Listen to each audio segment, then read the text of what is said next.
Now, as we know, the South East has many links to the Second World War, the Battle of Britain, the D-Day preparations and the Doodlebug rockets among them. But while there are many places to visit here, there is just as much history relating to Kent and Sussex across the English Channel. In the first of two reports, Derek Johnson visits a museum in Dunkirk, chronicling one of the most famous chapters in our wartime history. Back from the hell that is Dunkirk, day and night the transports are steaming. And as one convoy returns, another is going over to take its place. In the summer of 1940, more than 300,000 Allied troops were evacuated from Dunkirk. Pushed back by an unstoppable German force, they scrambled into hastily assembled boats, some of them tiny fishing vessels, and were shipped back across the Channel to Dover. Much of the record of that extraordinary rescue, codenamed Operation Dynamo, can be seen here at the War Museum in Dunkirk. They had to stagger back to the sea to survive. They were betrayed, but never defeated or dispirited. Round these men there hangs an atmosphere of glory.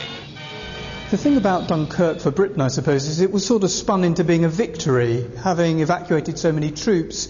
Presumably they didn't think of it that way in France. Not really, indeed, because actually what we remember about Dunkirk is the destruction of the town centre. 90% of the town centre was destroyed by the Germans. And in the beginning of the evacuation, the French had not been kept informed by the British about their plans. So when the British started evacuating the pocket of Dunkirk, the French were indeed taken by surprise, and they had the impression that they were being abandoned, indeed.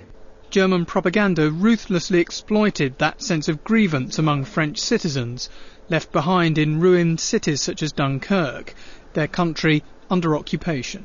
With the benefit of hindsight, was evacuation the right thing to do? Yes, it was the only thing to do anyway, and we must not forget that about 100,000 French soldiers were evacuated as well. Of course, the British soldiers were evacuated first, which is logical because they were not on their territory, so it was up to the French to defend the perimeter. But the British did not abandon the French because they enabled the French to evacuate as well. Actually, the operation was launched for one day in order to evacuate as much French soldiers as possible. I think a lot of people forget that, maybe. So. Exactly, yes.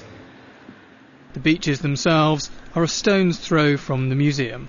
I suppose if Britain and France had stood and fought together at Dunkirk, the whole story of the war would be different, and perhaps we would have lost there and then.